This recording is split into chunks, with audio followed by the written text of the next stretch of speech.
Guys, I'm laughing. All right. Black Box Radio. We're in the YouTube channel. This is our YouTube only series. Listen, check out Doc in the Box. That's what we're doing tonight. This is going to be every month. We fine tuning it. We not sometimes we might not get in at the right time. We getting it together, but remember the audience is our special guest. This is how this is going to do. We're going to finally some point bring you guys in so you can talk to us like you right with us, because that's what we want. We want some real time stuff. But my name is QueenAb. I am a host at Black Box Radio. We are a community-based multimedia platform based in Baltimore City. We illustrate Black excellence. We are Black and we live authentically Black, and we talk about Black issues. We platform Black people, and we just exist Black on this planet. That's what we do at Black Box Radio. We are blacked up all day long. We holler Black. And so we do this 6 to 8, 9 times a month. Check out our YouTube channel. That's what you're on now. Please subscribe. Check out our website. We have a website, blackboxradio.com. We're on all social media. Please subscribe. Click on everything we do. Click our content. Share it with your ecosystem. And please leave a comment. Leave a comment. Tell us what's up. Talk to us. Also, we have a blackboxradio at gmail.com. You can email us and talk to us. So that's Black Box Radio. We are growing, and we're going to do YouTube with Dr. Dennis Ausar Winkler. Say hi to the people, sir. Peace, family. I'm going to start off by saying greetings. I'm Dr. Dennis Ausar Winkler. And since she's speaking about everything Black, if she would allow me to open in a way that may just be a little different than what she's typically open. Some of my background, some of my lineage is under the tutelage of a brother named Dr. Ray Hagins. And one of the things we used to recite is our oath to our ancestors, if Queen would allow me to do that. Let's do I don't have my good mic, but I'll go ahead and I'll begin saying, "Oh ancestors, Blacker than 1,000 midnights, African ancestors, it is to you that we, your children, give respect and honor. O ancestors, we call upon you and welcome you in this place, these spaces. African ancestors, let your presence fill this place. O ancestors, who have been purposely excluded from the history books, so the world would not know of your greatness. Our African ancestors who gave civilization to the world. Our African ancestors who gave the arts to the world. Our African ancestors who gave music to the world. Our African ancestors who gave the sciences to the world. Who gave mathematics to the world. Who gave medicine to the world. Who gave literature to the world. Who gave philosophy to the world. Who gave God consciousness to the world. O ancestors, we thank you for devoting your life to make a future for us, your children, grandchildren, and great-grandchildren. Now stand with us, strengthen us, guide us, teach us, and protect us from the snare of our enemies. Rise up, O African ancestors. Let our enemies be scattered, and give us the wisdom and the boldness to deal with our oppressors and those who would hinder the liberation and empowerment of our people. Rise up, O African ancestors, and live in us. And we will not fail to honor you. We will not fail to respect you. We will not fail to hear you. And we will not betray you. Ashe, Ashe, Ashe. Ashe. So again, family, I'm Dr. Dennis Ausar Winkler, a.k.a. Minister Ausar, a.k.a. your brother, a.k.a. Doc in the Box with Sister Queen. So what I want to say is, though, stick with us. Thumbs up the video, share the video, because it's kind of like a progressive process, right? So what's going to happen is, as the conversation evolves, things are going to get a little bit more steeped in some. It's going to get a little bit more, let's say, deep. It's going to get a little bit more meaningful. It's going to get a little bit more interesting, because it's a progression. Just quick. That's what it is, bro. It's a progression. But you know what I will say to the people is a blessing to be in space with someone you feel safe with, someone as intelligent and as intellectual as you. I am so honored to be in space with you and to be able to have this community. I call it, you know, we call it the community healing digital circle, the digital community healing circle. So that's what we are. We healing via YouTube, but it's still a form of healing, which is communication is. And so, you know, our thing is white oppression, black trauma. That's particularly the topic, but it's not specifically like someone's doing something to you at this point, or it manifests in so many ways, the trauma that I think black people are under. Are we both on the same page with that? Absolutely. It's so complex that, from my standpoint, it's so complex that which we call racism well, let me say this: racism and oppression is so complex that many times you think that you're doing something good and you're actually acquiescing or buying in or even perpetuating oppression and racism. You know, and that's the thing, is the system is so multi-layered that you can be in it and think you're being autonomous, but you're actually contributing. Absolutely. I think, as one of my mentors say, that to some level we're all complicit.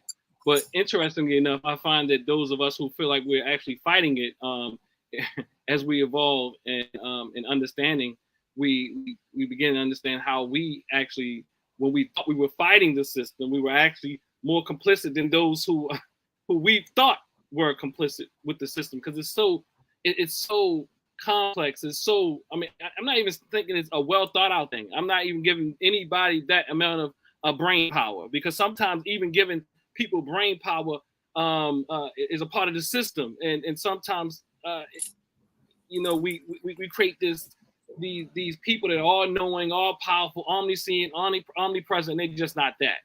You know, they do have some history and oppression, and you know, but it doesn't take a lot of brain power to do that as much as we think. That's right. I get it. Can you look at the camera? Can we see you look at us? Am I frozen or something? No, it's like you're looking down. I can't. You're not looking at me. I have my screen is this way. My screen is down. My camera's up. Screen is down. Okay, your camera's up. Okay. Yeah, I'm not reading on you. I promise you. Yeah, because it looks like you don't want to give us no eye contact. You know, and I know that East Baltimore in you. You know, ain't no punk in you, bro. So I was just okay. See if I can see them eyeballs, but I got it. That's how your situation is. But like what you said was amazing, and I think we go through it every day.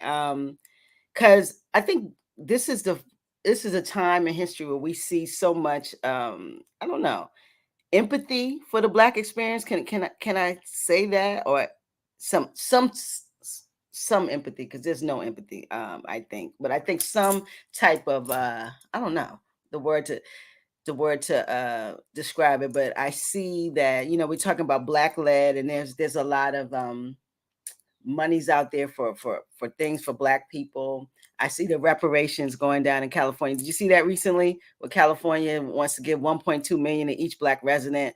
All of this. Well, did you see that? It's kind of like I was listening to Sister Yvette Carnell last evening saying that they were hinting around that they're not going to give any monetary reparations, because one of the statements was reparations is bigger than economics, or reparations is bigger than money. So yeah, is it now? To some degree, and I think that all the signs that she spoke about is alluding to the fact that they're trying not to, for so many reasons, say that citizens of California will get those monetary reparations. Well, I don't think those. I don't think monetary reparations is coming. I think we should really get that out of our minds. If it does, I don't know if it'd be in our lifetimes or my lifetime. But it's amazing how the folks who perpetrate the behavior has the power now to tell you how they should repair you.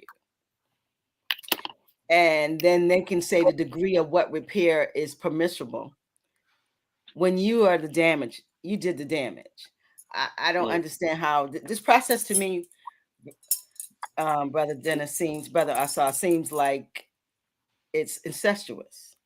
Like you're going to the folk to ask them for the cash, and they're the one who got the cash, and really is your cash. I don't know. Maybe it's me.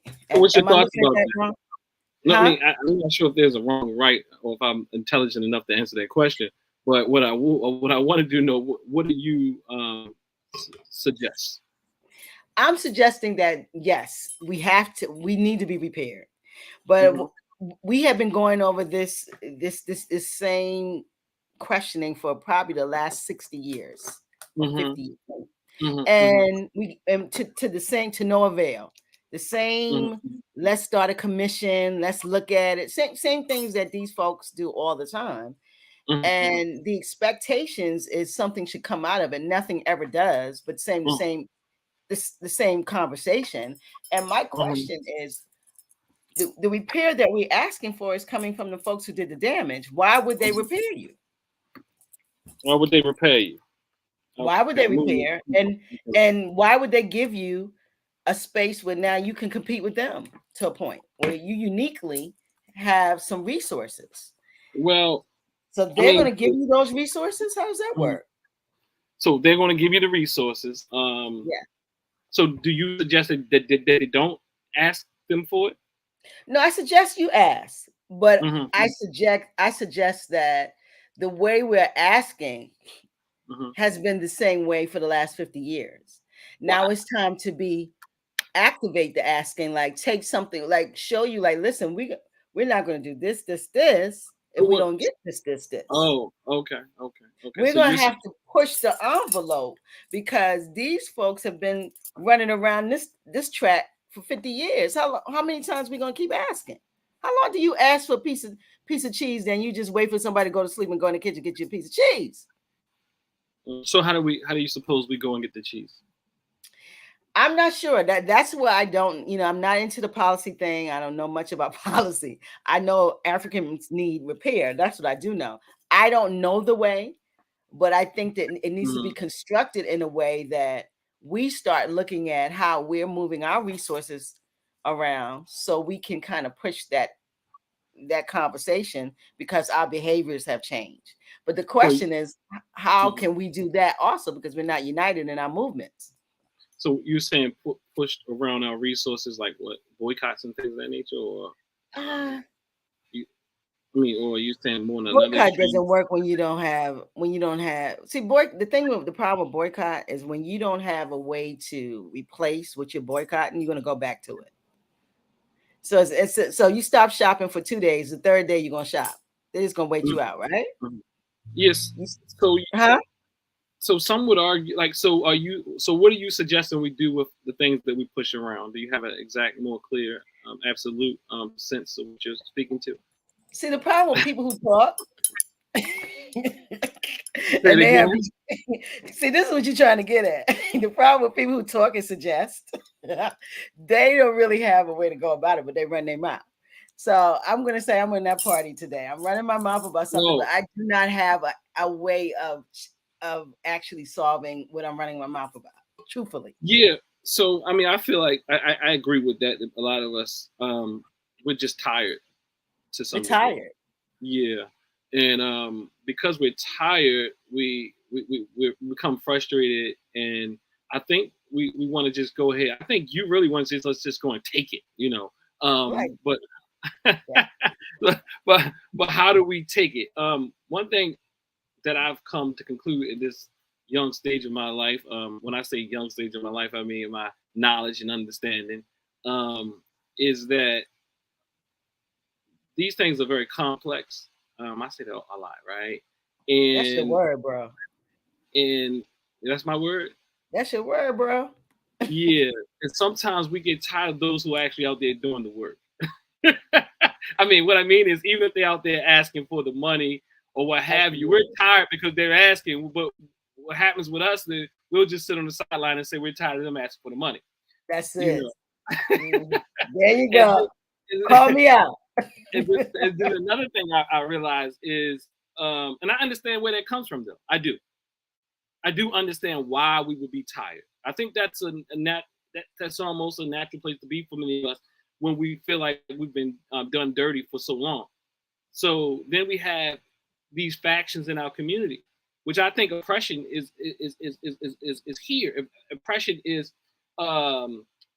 in this situation where then the people who are asking for the money become the enemy to the people who said they're just wasting our time, or in our community. Like, so what we do is we start to say, look at them, they're pacifists, they're suckers, they're just going to beg the white man for the money, and then they look at you and they say, well, look at you, what the hell are you doing? So what are your solutions? And I think to some degree that plays us against each other. So hence we have white oppression and now black trauma, black on black trauma due to a white oppressive system, because now we're just tired and we're fighting against one another because we're just tired and sick and tired of being sick and tired. And then hence now we're playing again, as I said, oppression and racism is very complex. So what happens is, in this case, we start to take it out on one another. And hence so when I think about that, I sit back and I think about it. I say, well, you know what? We need them. We also need the people who are going to do the other stuff, but we want everybody to do exactly what we're doing. And when I also look at history from this vantage point backwards to like the civil rights era and so on, and so the Black Power movements and all these other ways of attempted to obtain liberation, what I realize is that many people, if they could look at things in hindsight, will realize that Dr. King did some things right, that Malcolm X did some things right, the Black Panther Party did some things right. They may have all done some things wrong as well, but the thing is, but all of them during that time in those situations were really kind of really, I'm not going to say we're all fighting each other, but they were in disagreement with each other, and sometimes it got a little ugly. Yeah. And hence I say that happens today even. And then, I think we learn from history, and instead of trying to repeat history, because what we do is we look back at history and we take our favorite speaker and then we keep the same things that he or she said today and carry those things out and continuously to traumatize you, because they had factions back then. And what we do is we sustain those, we sustain and maintain those factions in our communities rather than learning from their mistakes. I'm not sure if that makes any sense. It makes sense.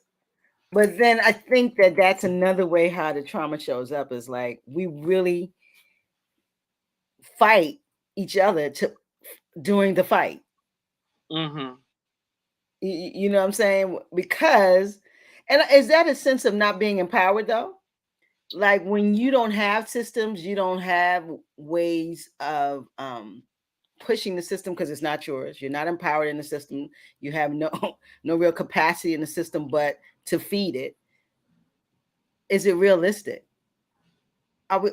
These fights like reparations, even when they're killing our children, all of the things we're going through, young people dying, this we call it this black on black crime that everyone that was created, which really every community has their crime.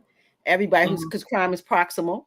So if you have proximity to something all the time, there's going to be crime, especially when you throw in bad credit scores, lack of access, drugs, all of these, the police running you down. Then you're going to have some violence, which we see that sometimes you do to each other. So that's what we're seeing. Like, is this the product of people who aren't empowered, that they just going to fight and fight each other a lot? So of course we know that. But I don't think a lot of people know. They think that we're just inherently killers, that we inherently fight each other, that we inherently are brutal. That's not true. Okay, but you know that. I know that, but we talk about the circle. So you're saying so do I agree with you? You're asking. I'm saying, is that the reason why we go through what we do? Is it the trauma? You know, I think the trauma and oppression. When I say trauma, I'm talking about oppression. Does have a great part to do with that. I think it's it's in the literature. I think that it's clear. I think some people would, again, as you say, would deny it. Even today, as I looked at one of my Instagram posts, someone wrote something. Let me pull it up really quickly. Yeah, pull it up. What they wrote? Say it again. What they wrote? Yo, this is what they wrote. They wrote. What did they wrote? This is what they wrote. Because you have your Instagram, y'all check out his Instagram page. Oh yeah, checking me out on Dr. Dr. Dennis Ausar Winkler on all social media platforms. I think maybe not. I'm getting ready to load it up in the chat. Dr. Dennis Ausar Winkler. Yep. Instagram, IG, and YouTube. Facebook, you can just look me up as Dennis Ausar Winkler. So this sister reposted one of my videos and said, she made me feel good. Yeah, right. So then she was basically saying this brother, he dropped some jewels or what have you, and there's nothing else to be said, right? So then one of the people came on my post, that particular post on Instagram, and said, excuse my language, y'all. So many fucking English majors know the harms on Black people in the past have no effect on us today. Immigrants literally prove that beyond enough. They come here knowing no English, with no documents, with no connections, no money, and get to the middle class in one generation. He goes on to say, I guess it's a he, you can say whatever you want, but Black people can read, have citizenship, have a community, and somehow we remain poor. It's us today, not our past. So that's what. This is a brown person.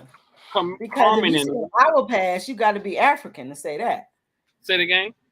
If you're saying our past, then you got to be African to say that.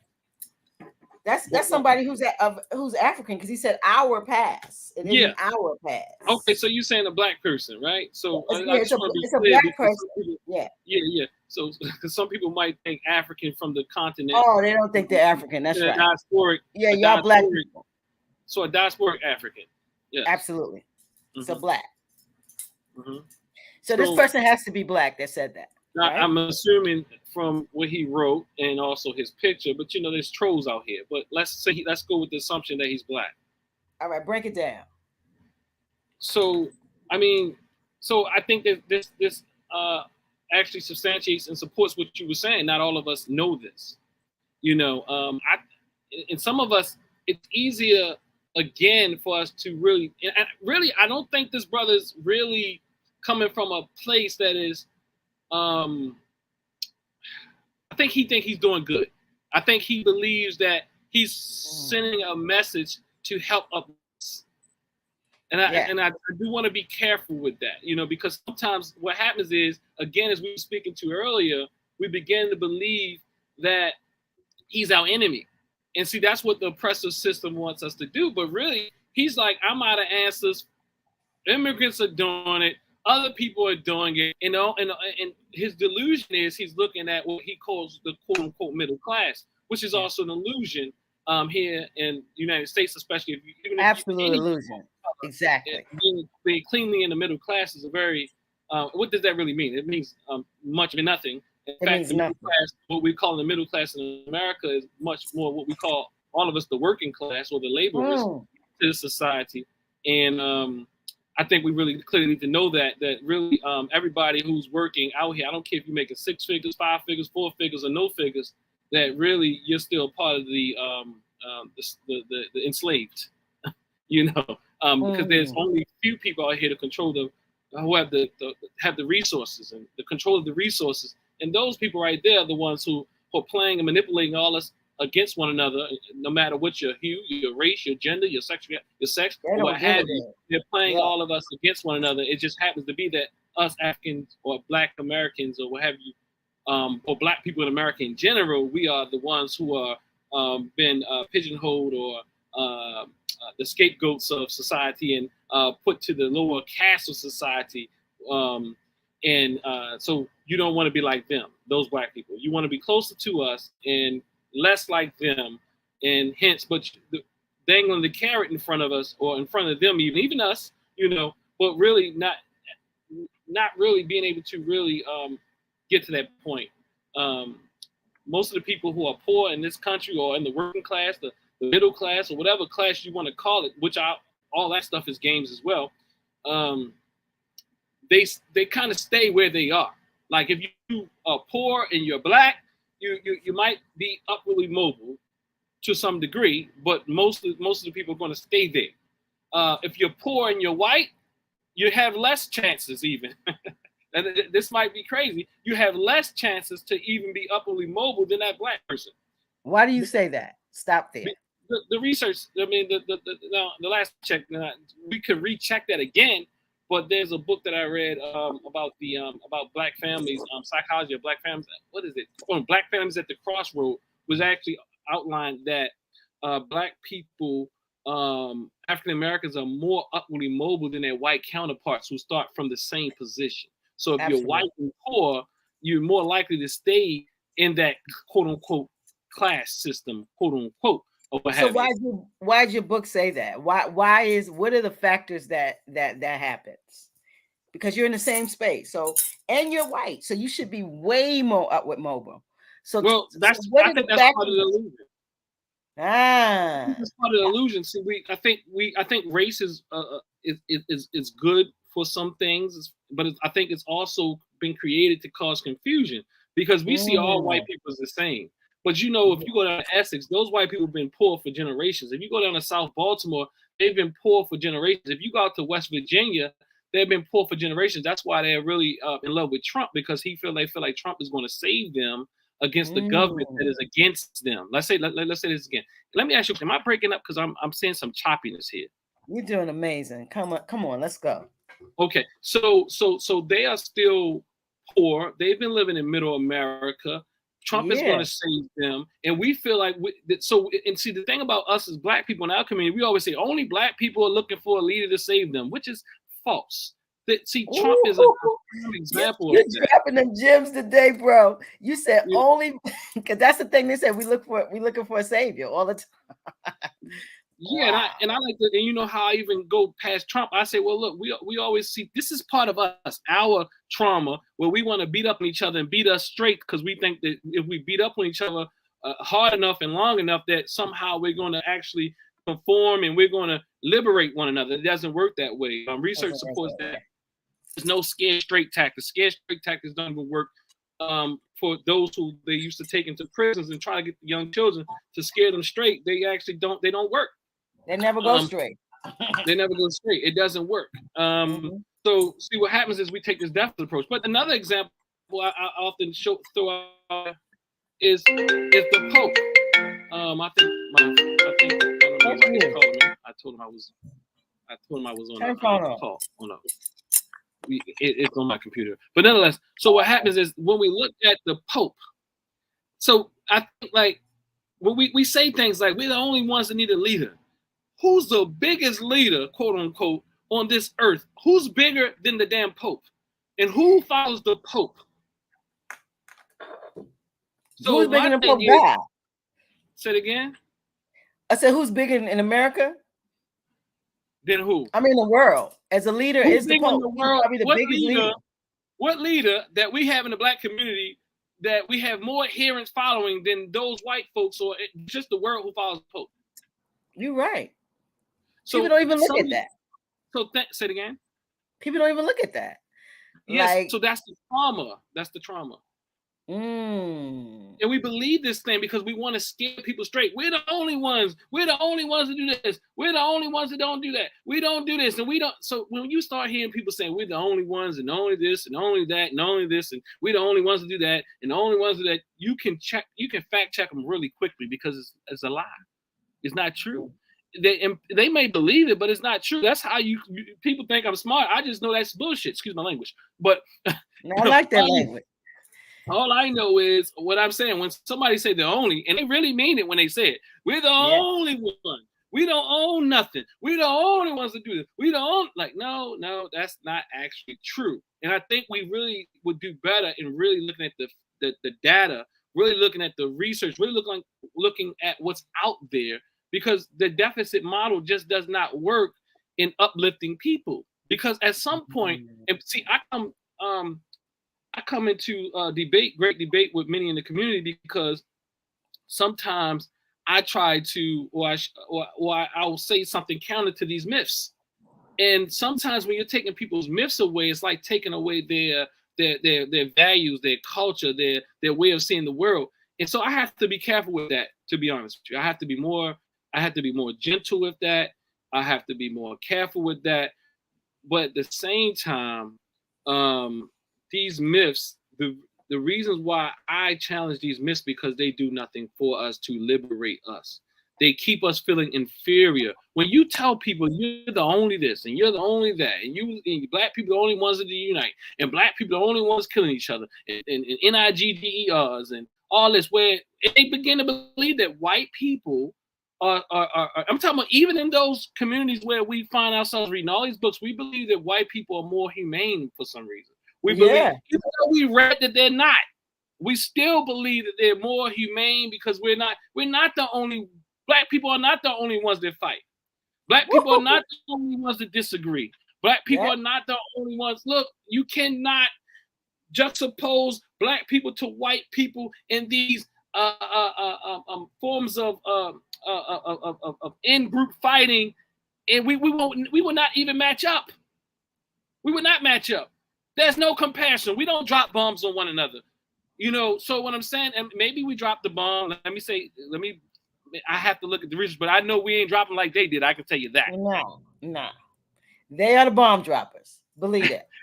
I mean, if you're the ones who made the first projectile. The first projectile for guns came out of Europe, right? Mm-hmm. So you know how to make guns, and you know how to make bombs. That's your thing. That's what you were the first one that did it. That's, if you want to say what the Europeans create, that is one right there, the projectile, because guns were around. The projectile that kills, and the bullet. So we had some spears and some and some other things. Yeah, we had some things to kill. I like to keep all that. Some things to kill. They created the bullet, in other words. Yeah, I just like to say they just did it a little better. They killed better. They better killers than me. They came with the innovation, bro. they put the technology on the kill. I mean, I'm sorry to say that not in all cases we have won some wars, but what I am saying is a part of that, is that the environment and the culture that they were reared in. That doesn't mean that we can't become better. Believe me, we can become better because we're human. America, I think we live in a place that manifests the violence, and we try to make it as it's just one group, and it cannot be. This is an intergroup thing, and it has to be, and it can't be one group if the group is only 13% of the population. So it has to stem from other groups in the population if you see this much violence. So I think traumatically we think that way because it's always been introduced or packaged to us. Black on black crime. Blacks do this. Blacks do that. And then we tend to, now I think we've digested to the point where we believe this.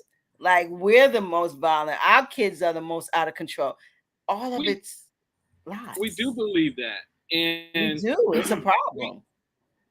We live in neighborhoods and we want to get away from black people.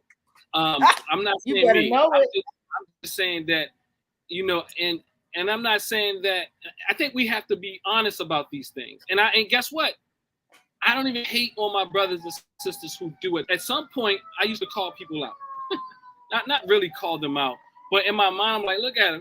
Like, I can see how one could really say they're sellouts. They moved out of the community. I think Queen even came call me and say, do you live in Baltimore City proper?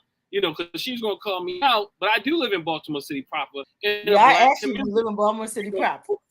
But I also understand why our brothers and sisters move out. And sometimes we call them sellouts, which again becomes a part of the oppressive system, where this person is trying to find a place for their child to go to school and trying to survive. And it might be a single mom and she feels unsafe. And I'm not saying that that's the best decision. But what I am saying, I'm not saying it's the worst decision. All I'm saying is understand her or his decision. And lots of times I realize also working with people and also doing a lot of community work that some people actually move out because of the level of trauma they experience in certain communities, you know. And so in those communities that they're really triggered a lot. They're really triggered. I'm on a very micro level. I work with people who are triggered by the mere fact of their upbringing in these communities. To some degree, I've grown up in Baltimore in one neighborhood in Northeast Baltimore called what we call Old York and Cater. Now, to some degree, now I don't feel like I'm, let's say, traumatized. Old York and Cater is hot. It's hot over there. But what I will say is, my experience when I go back in that neighborhood, I'm at a heightened state of alert. I mean, and the craziness about this is that I can go into neighborhoods like Pennsylvania Avenue, which is hot as what you call fire, but I still don't feel the same level of visceral charge that I feel going back in the neighborhood that I grew up in. Because in that neighborhood, I've experienced, as a child, I've experienced gunfire, ducking behind cars, and people being murdered, and all types of things, which the sort of memory of my body, where trauma is stored, says this is an unsafe place. You gotta really be on alert, you know. And it may not be as dangerous as Pennsylvania Avenue. It may be less dangerous. Might be just similarly dangerous. But nonetheless, my body tells experience. Yes. That makes sense. And yes, listen, not all Black people are going to stay around Black people. They're going to move out in some of these neighborhoods. That makes sense. But I think that a lot of us are moving just because we want to get away from Black people. And we want to get into what we think is safe, because being safe is around where white people have established neighborhoods, suburbs, or wherever they are. That's where the safety is. Well, I don't think that's where the safety is. I think they have the resources to make it look that way. So if it's your system and you are doling out the resources, wherever you live is where the resources is going to be. So we have to now look at how do we cultivate that and get to the space where they are. But I think that, yes, there are people who are triggered and people who are looking for better places for their children. Yes, that's all. And that's all very important. And that can happen. But I think the movement that we're seeing, as soon as, I mean, you don't see people who really don't have any problems with money staying in the hood.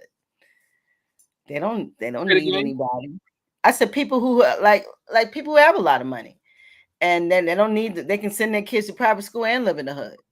People who are doing very well and they can still live in the hood. So what are you saying? I'm trying. And when I say hood, I mean where Black people are, not just hood negatively. I'm talking about. Well, just think about that though. Yeah. In but a community. I think that most time when we say hood, that's a negative connotation there. Yeah, that hood is a problem.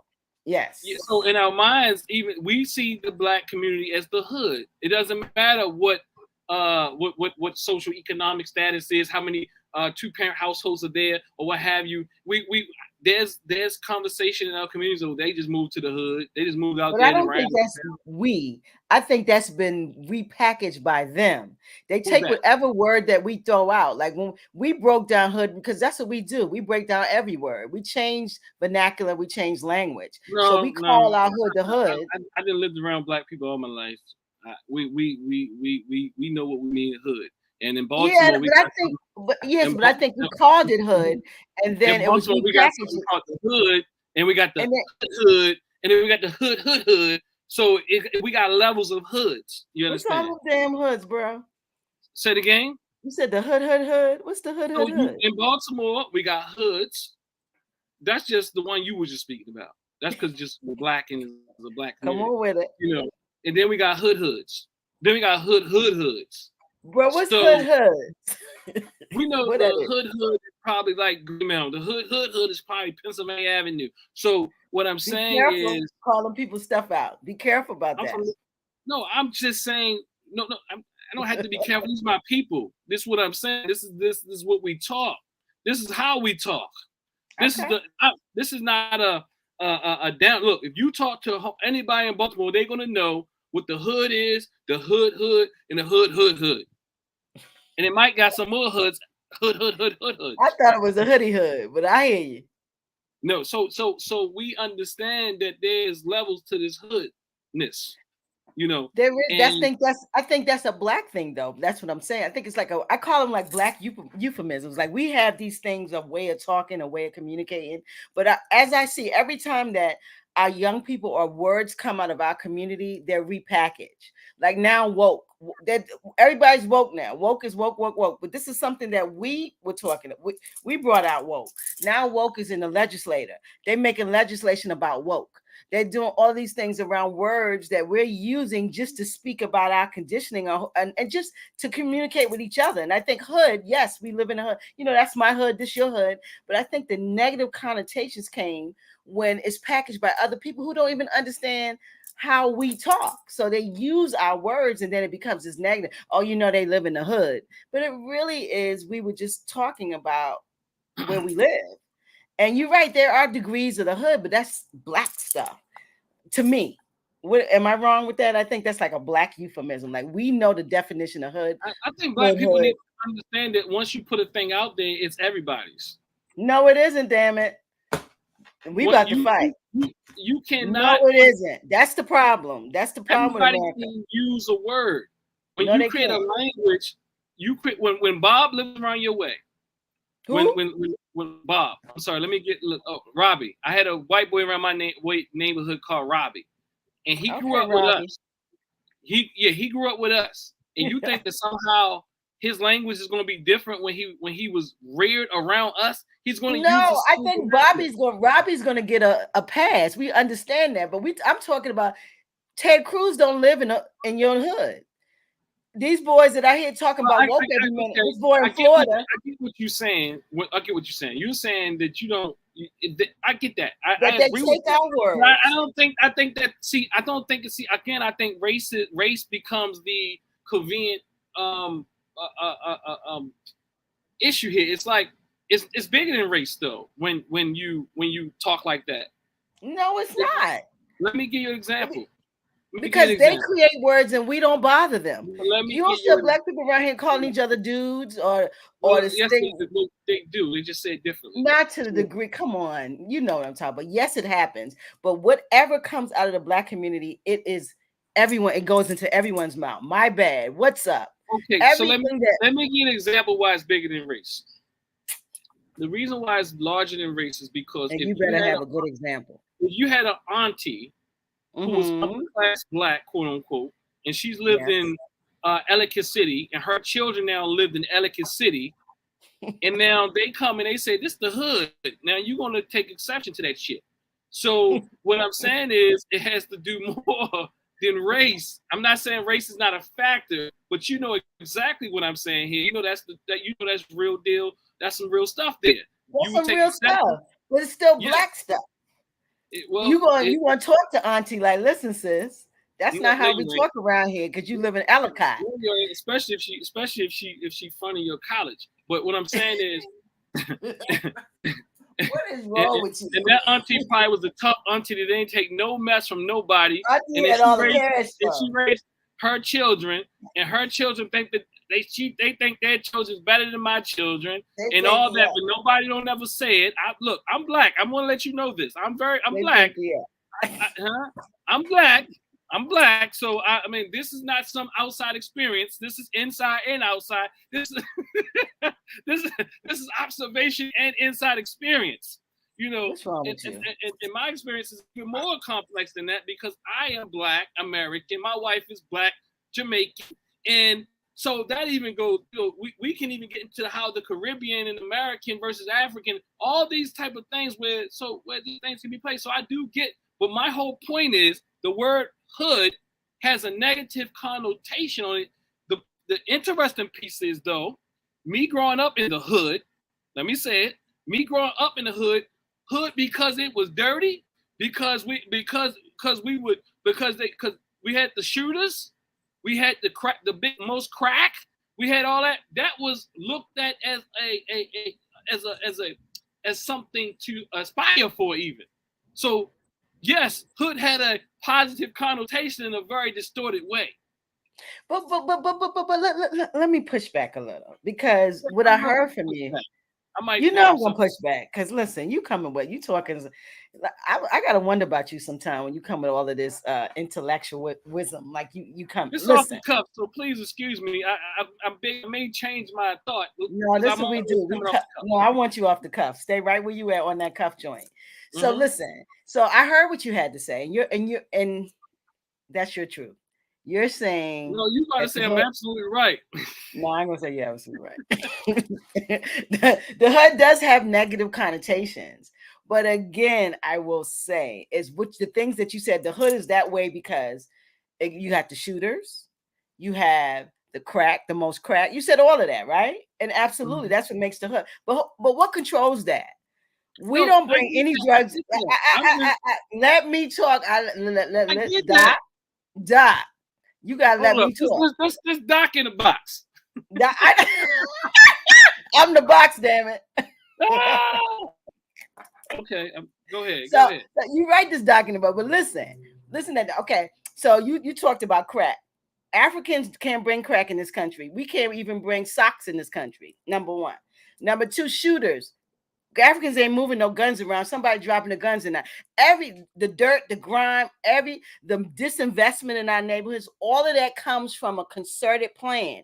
So what you say is hood, because you can go four streets away and that hood is beautiful. And they don't have any of that. And that's because someone has not allowed that. There are no shooters, no crack. And we talking about 4 streets, 2 streets sometimes one street. None of that in that hood, and those are hoods, but they don't have anything that Black hoods have because there is a concerted effort to make our hoods horrible, make our hoods. Who? Yeah, I said there's a concerted effort. I don't know who they is. Whose hoods don't have this crack, or whose hood don't have these guns and things you're talking about? No, you said what your hood have, and I said that's what makes it negative. And I said, well, that's the truth. Then where does all of this stuff that make it negative come from? It don't come from the people who live there. They're only utilizing what's being put there and then trying to survive. I mean, I think you're having a conversation by yourself, because the reality is I'm not fighting that conversation.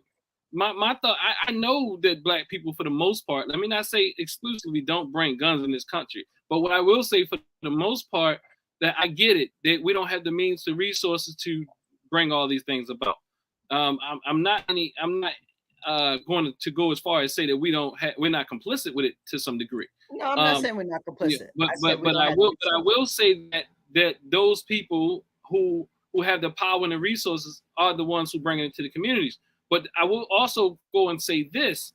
I will further that by saying, again, my argument is hood is a negative thing, and we've been saying it, but we looked at hood, we look at these things as positive. I'm talking about me. I grew up in Baltimore City in the hood, and you wrote on the wall, if you wrote graffiti on your wall and you had your name tagged all around and trash was in your neighborhood, that was a positive thing. I want you to kind of look at this with me. That was looked at as positive.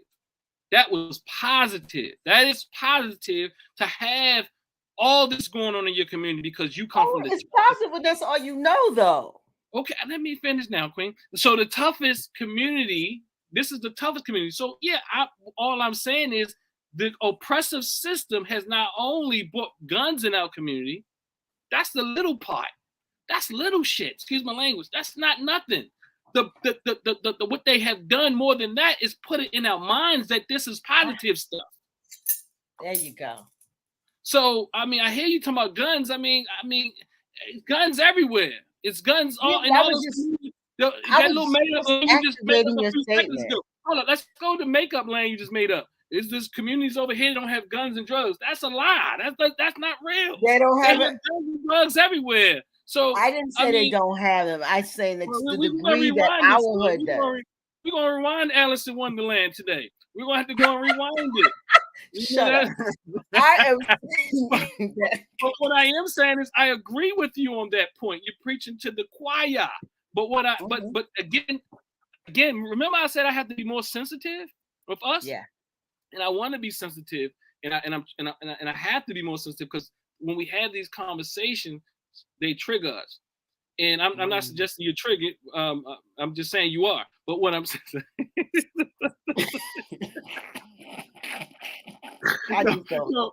no, but hold up. So you're saying I'm triggered. That's what I like about you. It's no fun if you're not triggered. I don't want you agreeing with me because then we have a boring show. But what I'm saying is, but what you do really great is, I will say, as one of my dear brothers, Brother Kevin, in Wally Moo, Kevin Patrick says, is that you reason with progression. And lots of us cannot reason with progression.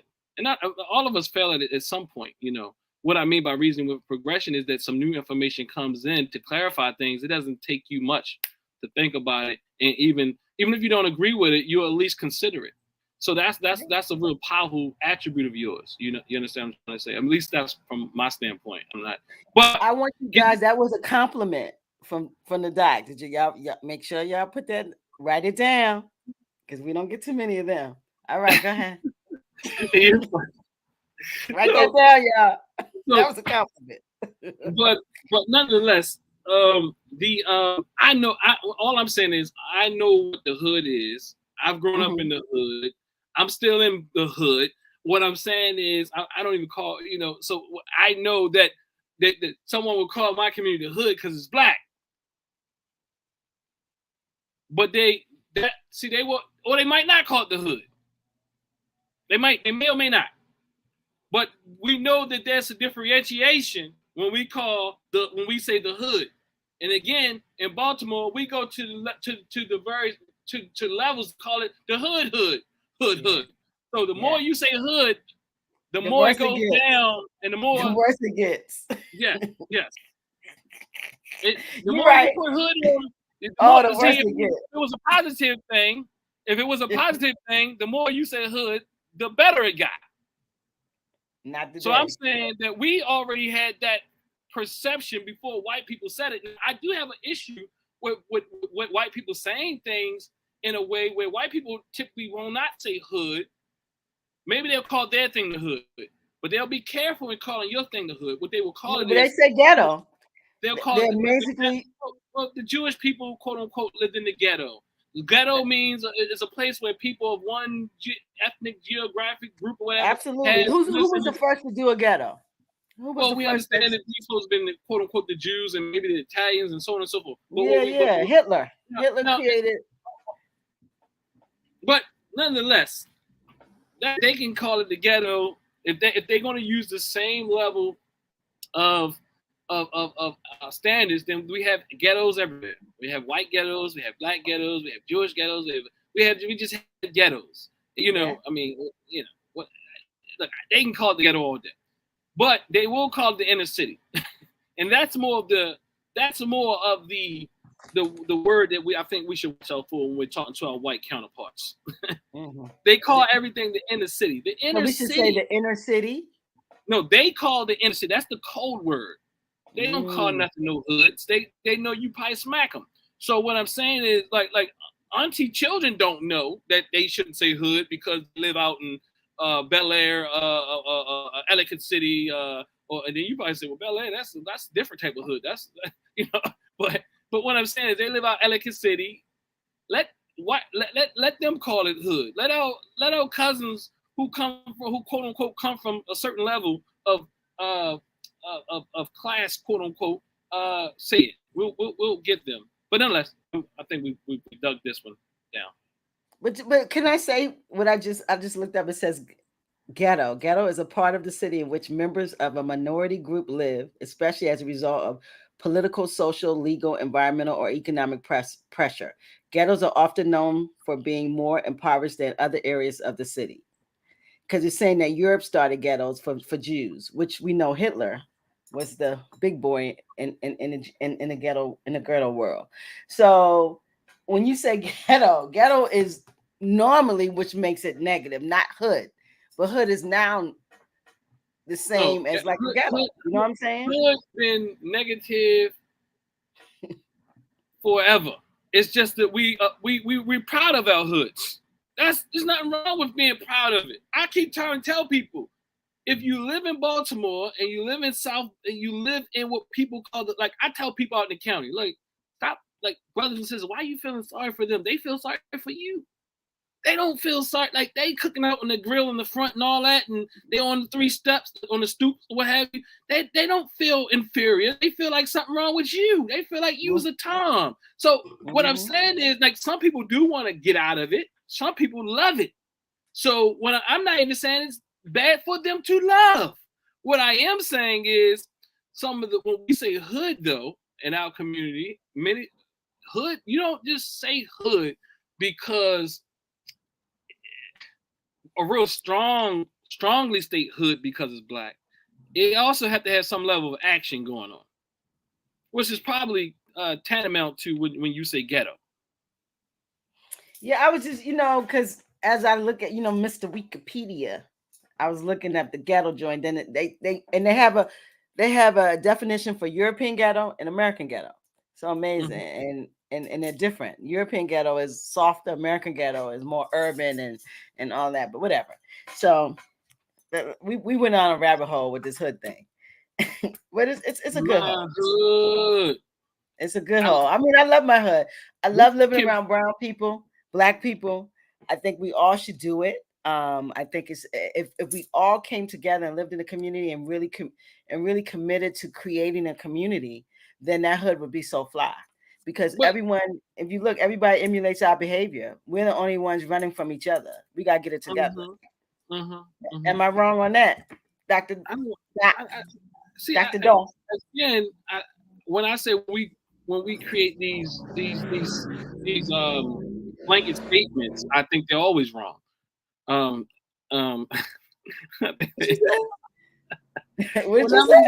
Whenever we state blanket statements, they always have some level of being wrong. True. You understand? True. So, should all black people live with black people? I said I think we should. I didn't say all. I said think. I mean, all you said was that your thought. You said I think we should, and then you asked me, was you wrong? So you stated your thought, which is what thinking means, and then you asked me, was you wrong? Okay, and then you think we should live together. You think that some other things. I forgot the other things were. I said if we build community, then we could build community if we lived in the same places and really deal with each other. I would love that. I really would. And I think to some degree we do that. I think we also should highlight that there are strong, quote unquote, black communities. Yeah. In Baltimore even. People think Baltimore is a third world country. And I can name them. There's a lot. Yes. Yeah. And what I'm saying is that they're doing work together. They're working together. My community is one of those communities. However, that doesn't mean there's nothing else going on. And I mean, there's always a fight, but the community comes up and fights against that type of stuff. But also in some of the tougher communities, I also want to shed light on the communities that we think is the hood. It's not really everybody who lives there who's causing the riffraff. It's a few. And really, the riffraff that they're doing, going back to what you said earlier, has a lot more to do with the oppression that we're under that catches them in the trap, in a sense. But what happens is we'll rather move, as I think you would agree. But is the hood the trap? Say it again. Is the hood the trap? No, the society the society culture is a trap. And so the culture in the society which has black men not being able to be as educated or have jobs or have strong family. What I'm saying is we have that struggles, but we also have a lot of people really overcoming those struggles, and those type of things. But the hood is not the trap exclusively. There are traps in the hood. I remember growing up in Baltimore City, and did you want to be the guy who worked a job, never spent time with his family, or did you want to be the drug dealer who drove the 300ZX or the Cressida or the Beamer or the Benz or the I said I had one of them. What, the Cressida? 300ZX. So you see, she was or did whatever. I was in college. Or did you must have had some good boyfriends or something. Shut up. You were in college. See how you done brought that to another place? Keep your point. All right, look, let's hear about this 300. Your mother and father must have financed it. Or was it your boyfriend? Come on, let's talk about why are you even doing this? Hey, be careful how you impart information. You know it's a whole new thing. Stay focused. Hot is fire. That's your word. Hot is fire. Fire. But yeah, I did have a 300. I love that car. Was it red? No, it was white. It was white? Burgundy interior, T-tops. What year did you have that? What year was it? That was about a 94, 5. And what year was it when you had the car? I had that car when I graduated. So I had it about 93, 94. Oh, okay. So you come from high class parents. See, you the one that can't say hood.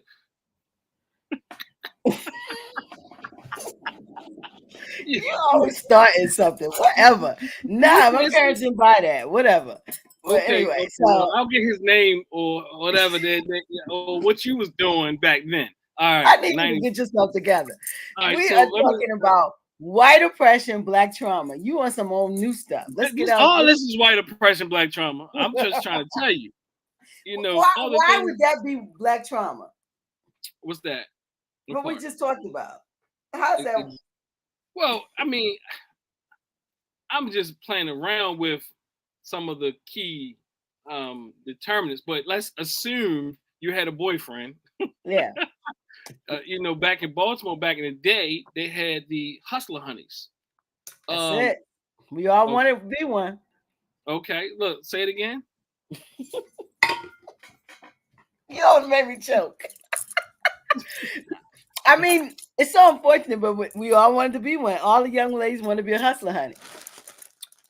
Okay, so let's talk about that oppression. Let's talk about it. You see, that's the and we still got hustling honeys out here. Remember that they do, and they all go to the same hair salons and the nail salons. Yep. They drive the same type of cars, and now I'm starting to see they all in their 40s and 50s now, and they are getting all types of augmentations and all types of things. It's still happening, Yep. It's still a thing. They go to the nail salon next door to my office. Honestly, everybody knows this lady over here. I won't say her name, but she's an Asian lady, and she has the augmentation. And they know she's her. Doing what her clientele do. Or she's down. They drive the same type of vehicles, and they do all that type of thing, and that's oppression. That's oppression having you just the fact that we're in our 20s and we want to purchase things to such a degree. I mean, and I think we're all victim to it. Dr. Jared Ball speaks about it. And I don't think we should be beat up about it. But often black people beat up black people by saying that we're not pooling our money. Rather, we're buying fake hair weaves and rims and things of that nature. Whereas he argues, and I agree with it, is that that's more of the symptom, not the actual cause of the problem. And what we do in our community, especially our black power communities, we begin to beat up on our sisters for fake hair, rims, brothers, rims, and weave, and all these type of things. Gold Fancy, teeth, all of that. Gold teeth, all of that. all this, right? Which is All this front. is, and I'm not saying that everybody is suffering from it to the same degree just because you got a car. But what I will say is that many times, you know, we value these things to a greater degree because they help us feel like something. Like even this, it took, like, you see this sweatshirt I got on? It says Loyola. We was going to talk about that afterwards. Like, what did you do? It says Loyola, right? You know how many years it took me before I could wear a shirt that said Loyola? And because to me, I'm a black man, right? I wish it took you longer to wear it. You know, but I will say this, that some people wear this shirt and they will feel like they reached the pinnacle of white success or something. You know what I'm trying to say? Yeah. And that's not why I rock it. I rock it because I went there and I had some great experience there, honestly. And I got a good education. Now this is the first year I wore it out of all the years I went there. So that's your undergrad? So everybody else is rocking everything else. So your undergrad was Loyola? Master's degree. That was your master's. I went to the blackest. I went to the blackest with some Morgan. I'm gonna hook you up with some Morgan State. No. I went to the blackest school. More black than any black school you can call, because Morgan is still a white school. But what I did know. What did you say? Wait a minute. I mean, well, if somebody can wear Morgan or Coppin or Towson, I mean, or let's stick with the HBCUs. Please. Morgan and Coppin, which are the only HBCU in Baltimore City is Morgan. But they're University of Maryland schools. Not Morgan isn't. Morgan is, Morgan is not under the system. It is not. But they kept their board of directors. They're not under the Morgan, under the University of Maryland system. When did they stop? They never had pull it up. They rejected it. They never were committed into it. Check it out. How much money you Coppin is University of Maryland, but not Morgan State. Is under it because they added state to their name. That's the Maryland State. That's not University of Maryland. Yes, they are state school. Well, it's a state school, and it does have something to do with they kept their board of directors. I've read it somewhere. Well, you need to read it again. But it doesn't matter. I could be wrong. They're both HBCUs, but Morgan is the independent HBCU. Now, okay, so who gave them all this? Let me not go that far. The state of Maryland. Okay, the state of Maryland gave them because they are a state-supported school. They're state-sanctioned school. State of Maryland University system. That's probably how it reads. They're in the state system like any other school, but they're not under University of Maryland like Coppin is. Okay, got you. So that's what I mean when I say the state system, what have you, right? But something about it, they did something a little different and kept their board of directors. I read that as well. But nonetheless, I went to Sojourner Douglas College, right? Oh, that's the blackest of the blacks. I told you that, and I intentionally went there because that was a black school, black owned, black found, black liberation, black power. Yeah. Morgan ain't got nothing on that. Yeah, because people would not go there because they said it's a black school. And I went there and said, I don't care about what y'all say because I'm going to be successful nonetheless. Because and guess what? I had some of the greatest professors in history. And the provost, Dr. Marion Staton. I went to the blackest black school so I can go to any damn white school afterwards. As Malcolm X said, you can get started, make sure you got a good, strong black foundation. And then go out there and do that rest of that stuff. And guess what else? I also said to myself, I wear this shirt. That means, look, you can go there and conquer that shit. We can go there and conquer that shit. Because there's people that go to will not go to a school like that because they feel like we can't do it. They want you to go to it. And it's disrespectful. That's disrespectful. Go to a black school. And remember, I went to a black school, right? So go to a black school because that's more your speed. Now, I went to a black school because it was more my speed. Yeah, it was. But not that I couldn't conquer the white institute. It was more my speed because it's my people. It had a certain level of consciousness behind it. The literature and all that stuff was black. I'm talking about Sojourner Douglas was black. Black people couldn't handle it. That's how black it was. Mm. We use books such as the ISIS Papers was a Oh, textbook. wow. There was books Francis. such as Pedagogy of the Press as books. The book that I told you about, What Black book? Families at the Crossroad, was a textbook. So it was a very black school. Very black school. So going to a very black school, does that help us as a people? I would say that without a doubt, when you dealing with a school, especially a Sojourner Douglas College, and you know that's not a popular school, but what I will say is Sojourner Douglas College, if there had not been a Sojourner Douglas College, a lot of the people who went there would have not made it through, and they could not make it through possibly those state systems because they're so big, and it's I don't want to speak about Morgan to some degree, but I have to. Speak about it. Because Morgan is ridiculous to some degree because they don't even get you in the it's so hard to even in the door sometimes because the staff and my son went to Morgan. I actually did go to. Let me tell you, I did go to Morgan. Let me tell you this. I was a Morgan Connect student. I just never went to Morgan. Mm-hmm. You remember your Morgan Connect program? Mm-hmm. I had the ID, the Bear ID, and all of that, and I wanted to go to Morgan. I still want to go to Morgan. I want to teach at Morgan. Yeah, I would love to teach at Morgan. Well, you live on the same side as Morgan. I'm gonna need you to do it. Yeah, I would, but see, Morgan only has a social work program. They don't have like a counseling or psychology graduate program. But yeah, if I can get in there, get me up in there. But one thing I'm gonna say that Morgan needs to do better is the administration. Something like a Sojourner Douglas College, they will handhold you and walk you the entire way. And I thought it was just them, but also, and I hate to say it, but these white institutions hold your hands. They follow up with you. Sojourner Douglas College, they will hold you up, almost pull the computer out for you and help you sign up. People was out of school for 40 years. They had to go back and do some math. You know, come on now. You know, so and they helped them out.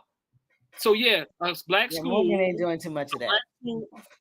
A black school like a Sojourner Douglas College is very needed, and I'm saddened that it's no longer here because the reason why I went to like a Loyola was to go back and teach at a Sojourner Douglas College, but it's no longer here.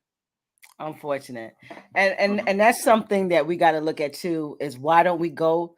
Like even what we're talking about now, we're talking about black schools. I mean, because I am a graduate of Morgan State University, the Morgan State University. Let's not get that twisted.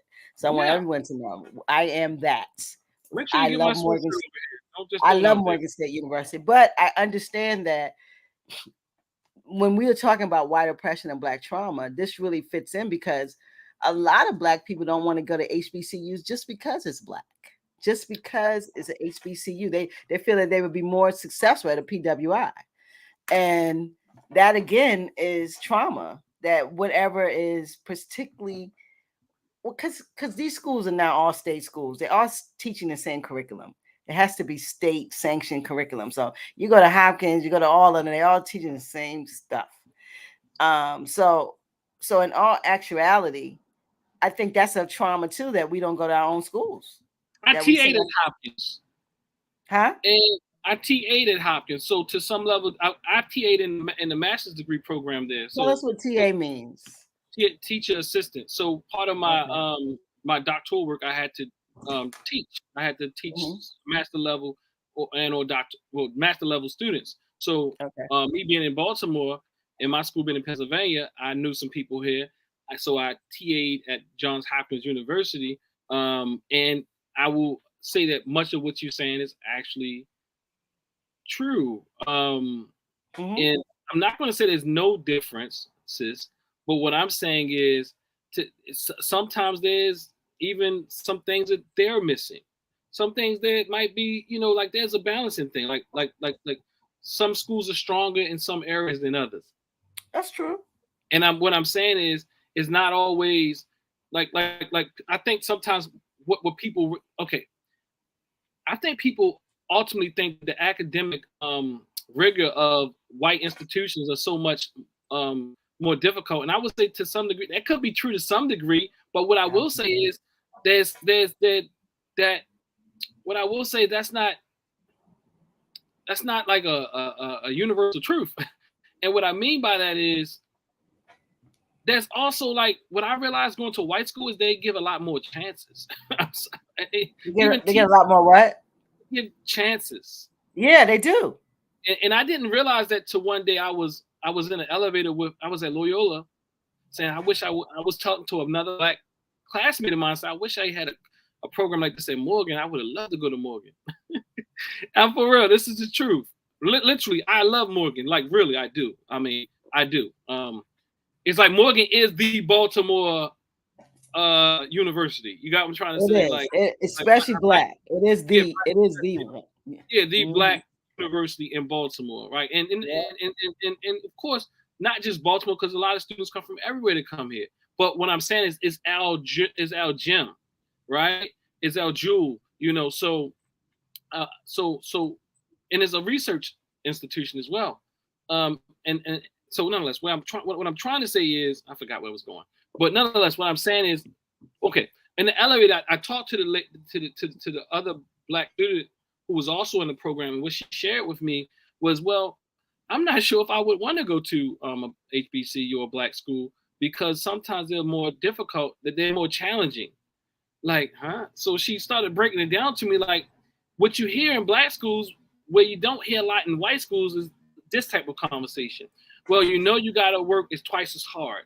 You know, you gotta, you going out there to represent us. You know that, you know, so it's all these, like, you gotta be prepared if you're gonna go to these other institutions. You got, like, it's all these in Black institutions, lots of times, or Black settings, is a lots of times where they're pushing us and they're saying, I'm being hard on you so that you can be prepared for this system. And that doesn't take place that doesn't take place. They're like, oh, Dennis, you need an extra day on your assignment. Oh, Dennis, okay. Whatever you need, Dennis. Let's get better. You know, and it could be also a bias that I was in the counseling program, and they might be a little bit more empathetic, but I'm just suggesting that even in, I like your suggestion of from going to a Black school. We a lot of times the conversation from our professors was preparing us for the war. And the war was the system. The war was when we go get a job. The war is when we leave this Black environment. Because what I will say is, you in this environment that is Black, most of your professors are Black. But Morgan has a lot of white going on, so I can't really say that. Morgan, and then now it's way more than when I was there. But you're in a Black institution, but you do have white instructors, but most of them are Black. It's Black center. It's some Black centering things. Of course, all of your students, most of your environment is about Black, and then the neighborhood around Morgan is Black. It is probably 100, not 100%, but it's probably 80 to 90% Black in the neighborhoods around Morgan. And then on top of that, now the shopping center Morgan owns. So everything comes from like this Black centered theme, but the world doesn't work that way. Because as soon as you come up Lock Raven, you're gonna move into with some other nationalities, other demographics. So they were preparing us all the time for going out in the world, and the world seemed like war. But you know what? When I did first started to get my first job, I understood immediately why we were getting that message. You get what I'm saying? That really I needed that preparation, and I still wasn't prepared. Well, that's called socialization, and the research supports that. The research supports that is positive for conditioning Black adolescents and youth. As long as they still infuse a level of culture. But if you don't have culture and that socialization to prepare you for racism, that's what we're really saying, right? So if you don't do both, then you could probably cause high levels of anxiety and depression. So you can do all that socialization, the messaging and all that. That is really good stuff, as well as Morgan it used to do, and some people argue it may not do as well as it used to do, is also put that culture in there. So if you put both together, Black people are more successful. Another thing about going to a HBCU, what have you, that the research supports, some of the research I've read over the years, is that you build a network that helps you get further along in the workforce and what have you. But I will say this though, is that that's not specific exactly what I'm speaking to when I say the difficulty. That those messages are there, but so with those messages, there's also sometimes this thing where you can't get an extra chance to write that paper. No, because they're not going to do that. They're not going to allow you that in the field. They're not going to allow that. That's not going to happen out there. No. Well, I said have it in by Saturday, and it's Saturday as it is, and that's it. And tell the white man that when you go out there. So what I'm saying is, you don't get that at these places. Yeah. So they'll be like, well, Dennis, okay, just get better. I'm not saying there's not one teacher. Did you say get better? You would kill me. Yeah, turn it in when you can. Turn it in when you can. What is wrong with you? Can you move on? I'm just telling the truth. I know. Look, you. What's funny, Queen? I know we're past your time. You make me laugh on camera.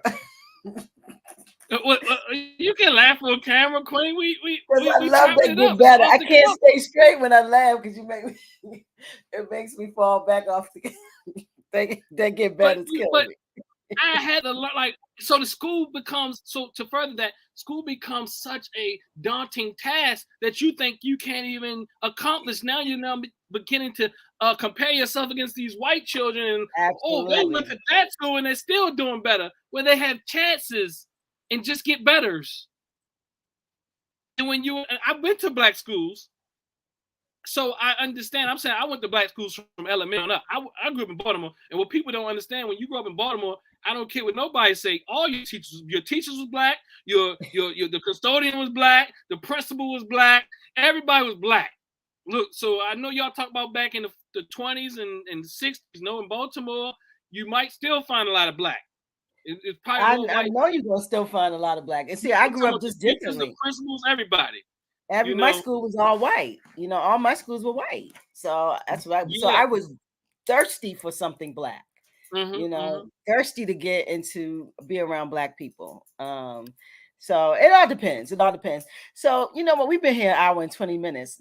I love this type of talking, and we're definitely going to continue this because I think the real time talking about real issues and attribute to why we do these things, or why the behavior manifests the way that it manifests, is coming from a place. And I think a lot of times we don't have a defined notion or defined space of where it's coming from. We just think that's just the way it is. But a lot of it is some type of oppression, and the oppression triggered the behavior. And so talking about these real issues and applying it to this topic, to me, I think is next level. We're gonna get our tribe together, Dr. Da. They're gonna start rolling with us when we get more consistent. So this is our second time. This is our second iteration. So we're doing good. Okay. Yeah, we're doing really good. So we'll be back next month. Next month's June. We don't have a date yet, but we'll definitely be back next month. Listen, I appreciate you all the time. Likewise. You always bring it. I want you to get better. I love that. I love that. Get better. So, I really appreciate you.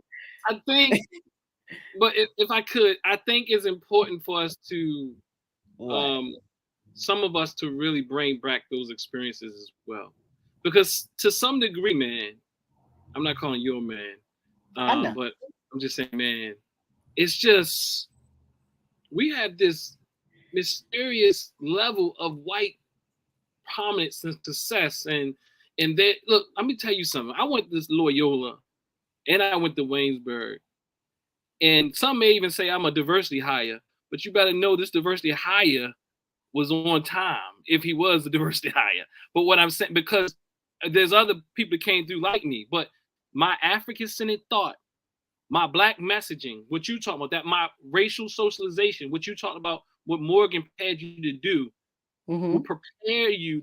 That type of education, the type of education I got as a Sojourner, and the education I got in the streets, in my study groups, in my Pan-African groups and African-centered circles, and so on and so forth, prepared me to excel.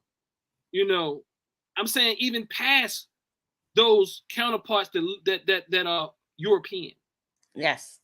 You understand what I'm trying to say? Not just so it was a good download. In other words, all of those downloads into you gave you the stairs to success. Is that what you're saying? Yes, all those things are beneficial, because lots of times we say this black stuff is not important, but it is. It is. Two, I want you to understand that if you prepared as a black person, if you're socialized as Morgan was doing for you, and you know yourself, when you go into these arenas, I think we should go into these arenas. I think we should go here, because the thing, not only here, but I'm saying I think we should go to these places, because we'll never know what the truth is unless we have somebody go out there and can bring back the message that they ain't no better, they ain't no sharper, they're not superior. They're not superior, more superior than you or me. And I mean, it's one thing to just say it. They're not smarter. None of that. Yeah, it's another thing to go there and test this theory out. So when I went there, I tested the theory out. I went there, I was the man, and I ain't even a boastful guy. But when it comes to talking about white and black stuff, let's keep it 100. When it talks, no, I'm saying that, your boy was top of the class. Like doctoral program 4.0. Master's degree program, I was magna cum laude at Sojourner, but Loyola 3.9, so something like that up there. You know what I mean? 4.0 doctoral program. So what I'm saying is, all that blackness that my father instilled into me, all that blackness from Baltimore City schools, the hugs and the kisses and the and all of those type of things that you got in the black classroom. Yeah. I mean, so what I'm saying is we're good, and we're good. I think we can take it a little easier on each other and give us some chances as we give us some chance. In our black schools, we can say, "I just want you to get better as well." I love that. That was the jewel of the night. Yeah, you kind of soften it up. I love that. I definitely love that. Listen, we guys, we're back next month. White oppression, black trauma. This is the are we gonna call it the digital healing circle? Is that what it is? Yeah, we can change the white oppression. Yeah, I like the digital healing circle. We can remove white oppression, black trauma, because I don't want people to think we so stuck on them either. Okay, so we're just gonna be that digital healing circle talking about black facts. Yeah, I mean, they may come up, that's cool, but the digital healing circle is beautiful. What y'all don't know about Queen is she has a talent, and she conceptualizes things in a way. I don't want to diagnose her on camera. She think I'm diagnosing her, but she has a strength. This is counseling, guys. This is his psychotherapy. Drop it. She has a strength in seeing things. What I would imagine. I had this conversation with her in pictorial form.